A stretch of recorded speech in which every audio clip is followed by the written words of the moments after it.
Hello everyone, welcome to your channel international English classes. आप लोगों का बहुत बहुत स्वागत है रेशनल इंग्लिश क्लासेस में। प्यारे बच्चों, आज हम लोग पढ़ेंगे मॉडल वर्ब्स के बारे में। मॉडल वर्ब्स किसे कहते हैं, इसके कितने प्रकार होते हैं, इसका कैसे प्रयोग किया जाता है, इसके बारे में हम लोग आज पढ़ेंगे। सबसे पहले हम लोग ये जानने की कोशिश करें कि मॉडल वर्ब्स का उत्पत्ति कहां से हुआ है, उसका जन्म कहां से हुआ है। मॉडल वर्ब्स का उत्पत्ति ऑक्सिलरी वर्ब से हुआ है। ऑक्सिलरी वर्ब्स क्या है? ऑक्सिलरी वर्ब्स हेल्पिंग वर्ब को या फिर सपोर्टिंग वर्ब को कहते हैं। वो वर्ब जो मेन वर्ब के साथ मिलकर के tense, voice, mood, negative, interrogative बनाने में सहायता करता है, उसे हम लोग ऑक्सिलरी वर्ब्स कहते हैं। ऑक्सिलरी वर्ब्स के दो प्रकार होते हैं। कौन कौन होते हैं? प्राइमरी ऑक्सिलरीज और मॉडल ऑक्सिलरीज। यहीं से उसका उत्पत्ति होता है। हम लोग लिखते हैं AUXILIARY ऑक्सिलरी वर्ब। इसके क्या होते हैं? दो प्रकार होते हैं। कौन कौन? Primary auxiliaries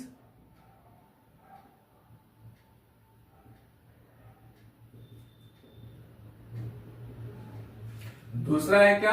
modal auxiliaries.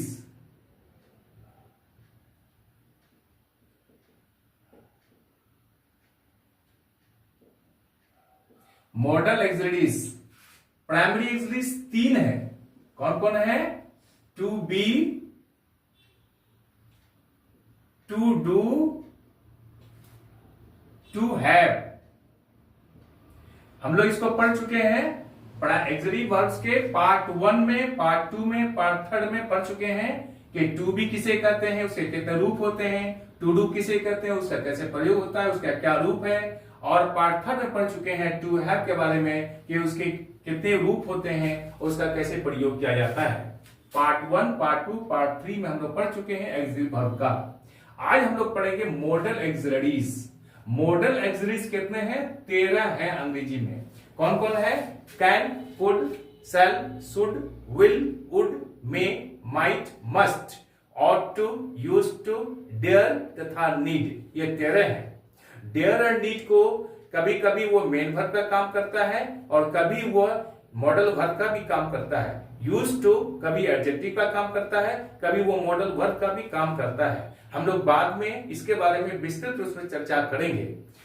आज जो हम लोग पढ़ेंगे 13 जो मॉडल्स हैं, 13 मॉडल से आज हम लोग पढ़ेंगे कौन कौन? शैल तथा शुड के बारे में हम लोग चर्चा करेंगे।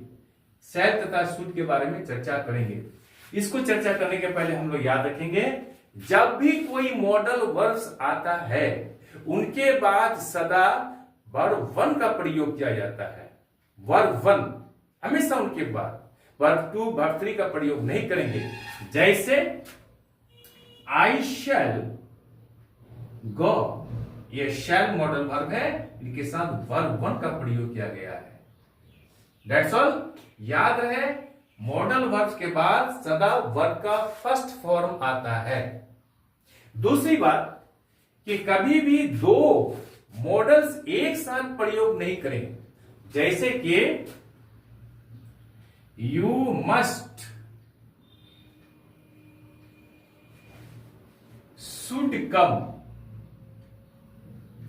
ये दो मॉडल्स है, मस्ट और शुड। ये बिल्कुल गलत है। दो मॉडल्स एक साथ कभी भी नहीं आ सकता है। हां, कब आ सकता है? जब इसको जोड़ दिया जाए। जैसे हम लोग लिखते हैं you must and should come, तो ये फिर सही हो सकता है। लेकिन दो मॉडल एक साथ कभी नहीं होगा। ये क्लियर हो गया। अब हम लोग आगे बढ़ते हैं।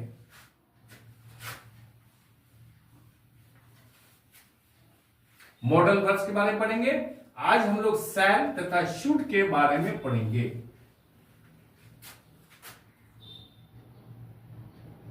शैल तथा शुड के बारे में पढ़ेंगे। शैल तथा शुड के बारे में पढ़ने के पहले हम लोग कुछ सेंटेंसेस को लेते हैं और इसको देखते हैं हम लोग।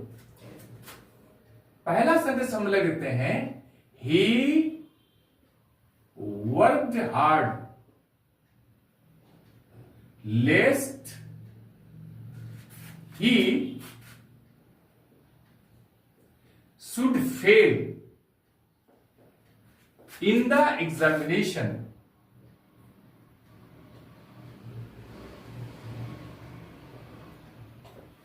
He worked hard lest he should fail in the examination. दूसरा सेंटेंस हम लोग लेते हैं, I shall be happy. इसको हैप्पी नहीं बोलेगा, happy to see mister Gupta. दूसरा सेंटेंस लेते हैं हम लोग, I should be happy to see mister Gupta. प्यारे बच्चों, इन तीनों सेंटेंसेस पे ध्यान दें. यदि आप तीनों सेंटेंसेस का मीनिंग नहीं जानते हैं या कंफ्यूज करते हैं तो आप चैनल को लाइक और सब्सक्राइब कर दें और वीडियो को अंत तक देखिएगा ताकि पूरा क्लियर कंसेप्ट आपको समझ में आ जाए. क्या कंसेप्ट है? पहला सेंटेंस को लेते हैं हम, he worked hard लेस्ट he should fail in the examination. हम लोग इस सेंटेंस को तीन प्रकार से सीख सकते हैं और तीन प्रकार से इससे रिलेटेड क्वेश्चन पूछा जाता है इसी सेंटेंस से. कैसे कैसे और किस किस चैप्टर से मैं आपको बिल्कुल क्लियरली बता देता हूं. क्या है कि जब हम लोग मॉडल वर्ब के रूप में शुड के बारे में पढ़ते हैं तो इसका नियम है, कंसेप्ट है, जहां भी लेस्ट का प्रयोग होगा LEST वहां शुड का प्रयोग होगा. यदि अब लेस्ट का प्रयोग हो और शुड का प्रयोग नहीं करेंगे तो आपका सेंटेंस गलत हो जाएगा. तो जब हम लोग शुड के बारे में पढ़ेंगे, जब शुड मॉडल वर्ब के रूप में आए और उसके बारे में पढ़ेंगे तो याद रखेंगे जब भी सेंटेंस में लेस्ट आए तो शुड का प्रयोग अवश्य करेंगे. That's all. अब इसका अर्थ समझ लो. लेस्ट का अर्थ क्या होता है? लेस्ट का अर्थ होता है जिससे कि नहीं. जिससे कि नहीं. प्यारे बच्चों, यहां लेस्ट में हम लोग क्या देखते हैं कि नहीं नहीं है, नहीं लिखा हुआ नहीं है, तो नॉट नहीं है, नॉट नहीं है, लेकिन ये वर्ड निगेटिव है क्योंकि ये निगेटिव यहां पर छिपा हुआ है, जिससे कि नहीं. इसी में बच्चे कंफ्यूज करते हैं. बच्चे देखते हैं क्या कि यहां क्या है, नॉट तो नहीं है, लेकिन इसका अर्थ को नहीं समझते हैं. इसका अर्थ यह है जिससे कि नहीं, नॉट छिपा हुआ है. अब हम लोग देखते हैं क्या, इसका अर्थ को लेते हैं. ही वर्कड हार्ड, उसने कठिन परिश्रम किया, लेस्ट जिससे कि, नहीं को हम लोग नहीं बोलते भी, जिससे कि he should fail in the examination, वो परीक्षा में फेल नहीं करे. Am I clear? अब हम लोग इसको देखते हैं दूसरी तरह से. क्या देखते हैं? टाइम एंड टेंस या सीक्वेंस ऑफ टेंस में हम लोग पढ़े हैं, हम लोग जानते हैं. क्या जानते हैं? यदि दो सेंटेंसेस एक साथ हो, उसमें पहला सेंटेंस पास्ट टेंस में हो तो दूसरा भी पास्ट टेंस में होगा. नियम कह रहा है ये, हम लोग पढ़ चुके हैं इसको. तो यहां पर he worked hard, he worked ये पास्ट टेंस में है, तो ये पहला सेंटेंस पास्ट टेंस में है तो दूसरा भी पास्ट टेंस होना चाहिए नियम के अनुसार. लेकिन नियम ये कह रहा है कि यदि यहां पर लेस्ट का प्रयोग हो तो यहां पास्ट टेंस का प्रयोग नहीं होगा, ये शुड ही आएगा. ये उल्लंघन है, वायोलेशन है सीक्वेंस ऑफ टेंस का, इस नियम का उल्लंघन है. तो यहां क्या होगा? जैसे he worked hard लेस्ट he should fail in the examination, यहां पर मेन क्लाउज या यहां पर जो सेंटेंस, पहला सेंटेंस पास्ट टेंस में ही क्यों ना हो, दूसरा सेंटेंस में हमेशा शुड का प्रयोग होगा. Am I clear? अब हम लोग तीसरा कंसेप्ट लेते हैं इसी सेंटेंस का कि इस तरह से भी क्वेश्चन पूछा जाता है एग्जामिनेशन में. क्या पूछा जाता है, इस पर ध्यान दीजिएगा. He worked hard लेस्ट he should not fail in the examination.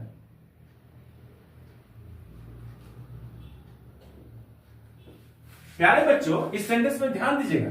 He worked hard लेस्ट he should not fail in the examination. ये एरर आपको सेंटेंस में दिया हुआ रहेगा।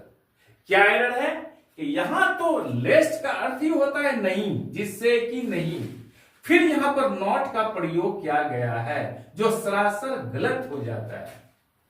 अगर हम इस पर जब मीनिंग लगाते हैं तो क्या अर्थ होता है, ही वर्कड हार्ड, वो कठिन परिश्रम किया जिससे कि वो परीक्षा में फेल नहीं करे।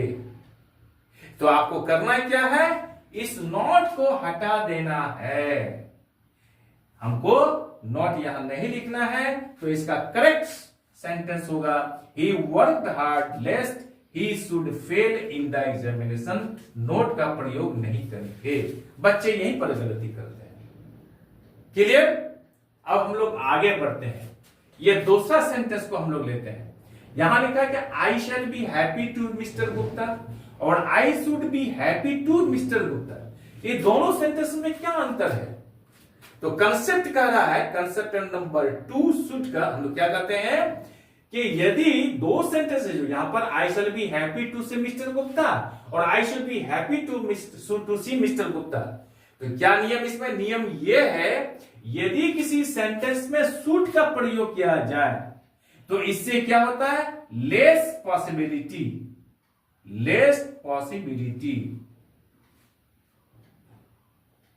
के बारे में पता चलता है। अर्थात अगर मैं कहता हूं कि I shall be happy to see mister Gupta, तो ये ज्यादा फोर्सफुल है, ज्यादा जोरदार है, असरदार है अपेक्षाकृत शुड का। शुड में क्या करता है, लेस पॉसिबिलिटी, अर्थात ये शैल की बनिस्बत शुड कम जोरदार है। अब समझ में बात आ गई। अब हम लोग तीसरा कंसेप्ट को लेंगे।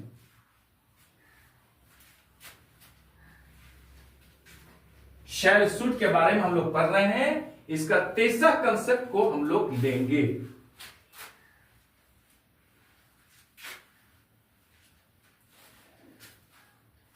तीसरा कंसेप्ट क्या है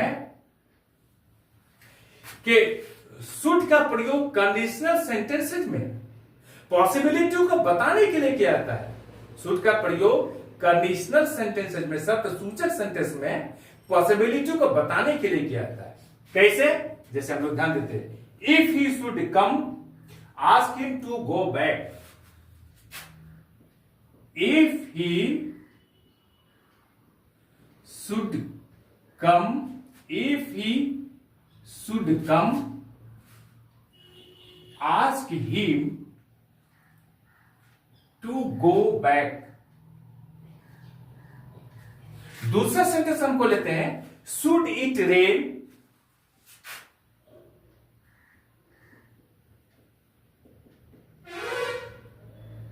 should it rain, there will be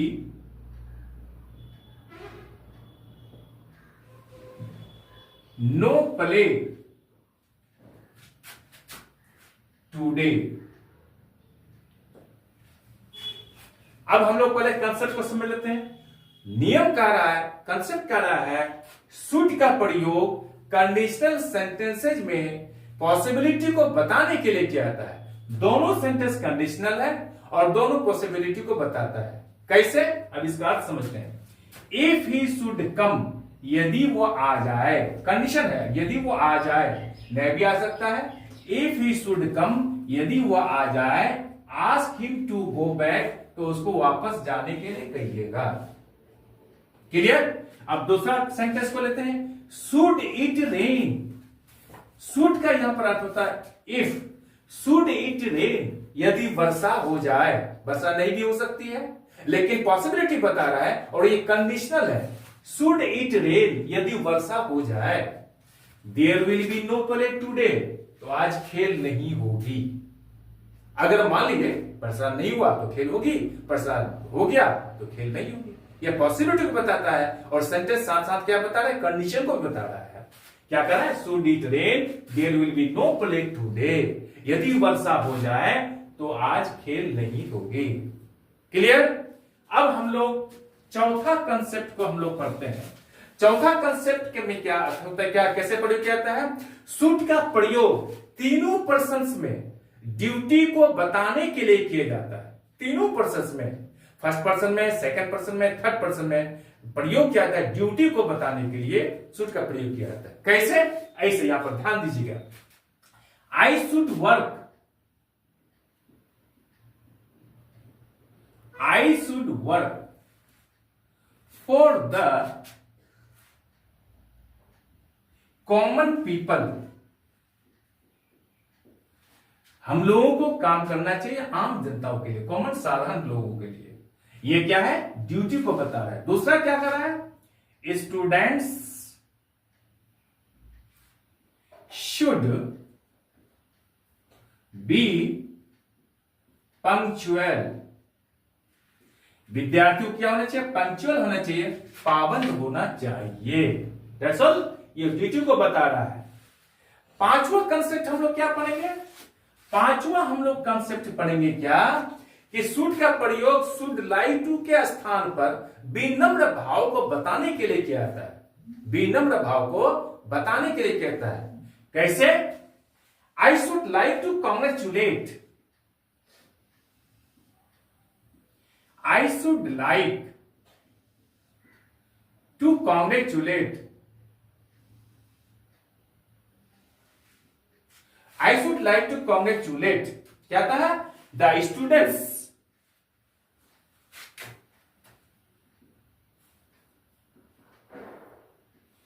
students who have worked hard honestly। क्या कह रहा है पर? I should like to congratulate, मैं कॉन्ग्रेचुलेट यानी बधाई देना चाहूंगा द स्टूडेंट्स, उन विद्यार्थी को who have worked hard honestly, जिन्होंने ईमानदारी पूर्वक कठिन परिश्रम किया। क्लियर? अब हम लोग छठा कंसेप्ट को पढ़ेंगे। छठा कंसेप्ट क्या है? शुड का प्रयोग अनरियल कंडीशन को बताने किया जाता है। जो सेंटेंसेस अनरियल हो, जो सच नहीं हो, जिसकी संभावना नहीं हो, वैसे सेंटेंसेस को बताने के लिए शुड का प्रयोग किया जाता है। कैसे किया जाता है? देखिए, ध्यान दीजिएगा। If I were you, if I were you, if I were you, I should accept, I should accept the post of secretary, SECRETARY। यहां क्या कह रहा है? If I were you, यदि मैं तुम्हारे जगह होता, तुम्हारे स्थान पर होता, I should accept, मैं स्वीकार करता, मंजूर करता, the post of secretary, सचिव का पद को। यदि मैं तुम्हारे जगह होता तो मैं क्या करता? सचिव का पद को स्वीकार करता। न वो वहां था, ना स्वीकार करता। अनरियल कंडीशन है। वैसे सेंटेंस को प्रकट करने के लिए हम लोग क्या करते हैं? शुड का प्रयोग कर सकते हैं। इफ आई वर यू, यदि मैं तुम्हारे जगह पर होता, आई शुड एक्सेप्ट, मैं स्वीकार करता, द पोस्ट ऑफ सेक्रेटरी, सचिव का पद को। Am I clear? अब हम लोग क्या करेंगे? सातवां, सेवेंथ कंसेप्ट को हम लोग पढ़ेंगे। सेवेंथ कंसेप्ट क्या है कि शुड का प्रयोग इनडायरेक्ट नरेशन में सेल के स्थान पे होता है। शुड का प्रयोग इनडायरेक्ट नरेशन में सेल के स्थान पर होता है। जैसे मोहन सेड दैट, मोहन ने कहा कि रोहित शुड लर्न इंग्लिश।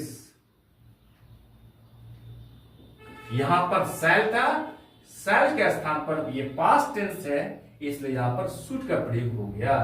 तो याद रहे, शैल, शुड का प्रयोग शैल के स्थान पर इनडायरेक्ट नरेशन में प्रयोग किया जाता है, शुड का प्रयोग किया जाता है। Am I clear? अब हम लोग आठवां कंसेप्ट को पढ़ेंगे। हम लोग आठवां कंसेप्ट क्या है कि शुड का प्रयोग एडवाइस, रिक्वेस्ट, प्रोमिस, सरप्राइज को बताने के लिए आता है। एडवाइस, रिक्वेस्ट, सरप्राइज को बताने के लिए किया जाता है शुड का प्रयोग। कैसे, यहां तक देखते हैं। यू शुड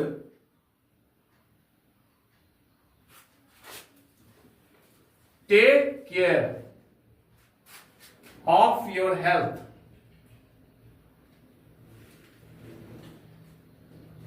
तुम्हें अपने स्वास्थ्य पर ध्यान देना चाहिए, ये एडवाइस है। दूसरा क्या है, रिक्वेस्ट बताने के लिए कहता है वी शुड से दैट,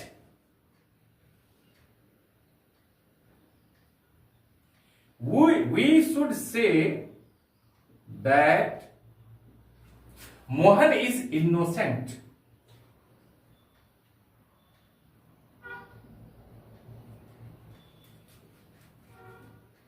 ये क्या है, रिक्वेस्ट को बताने के लिए क्या आता है।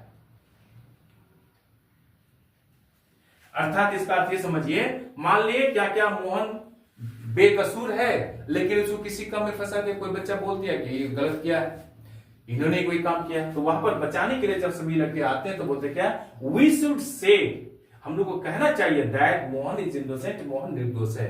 वी शुड से का अर्थ होता है यहां पर रिक्वेस्ट को बता रहा है कि हम लोग को रिक्वेस्ट करना चाहिए कि मोहन निर्दोष है।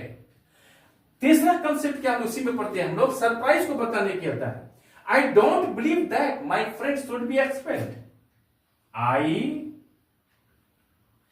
don't believe that my friend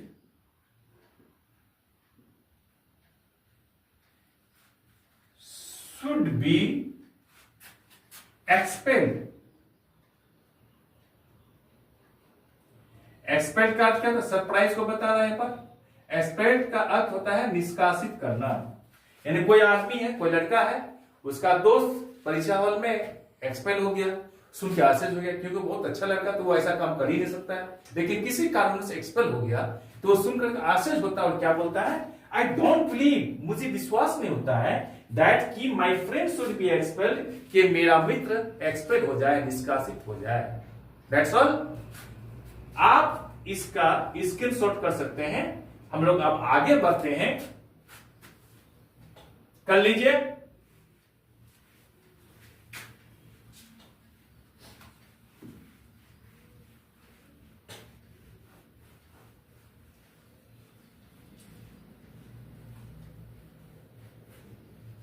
आप लोग चैनल को लाइक और सब्सक्राइब करने के लिए नहीं भूलें,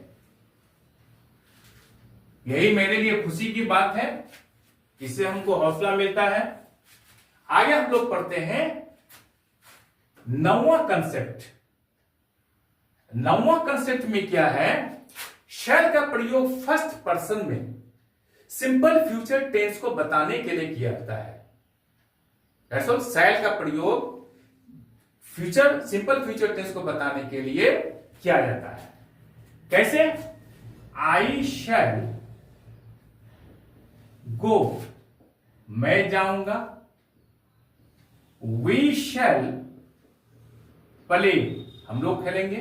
सिंपल फ्यूचर टेंस है, ये फर्स्ट पर्सन है आई और वी, तो फर्स्ट पर्सन में सिंपल फ्यूचर टेंस को बताने के लिए शैल का प्रयोग किया जाता है। Am I clear? अब हम लोग 10वां कंसेप्ट पढ़ते हैं। शैल का प्रयोग क्या करता है, कमांड, प्रोमिस, थ्रेट, डिटरमिनेशन को बताने के लिए किया जाता है। कैसे क्या आता है, अब हम लोग समझते हैं। ही शैल कम,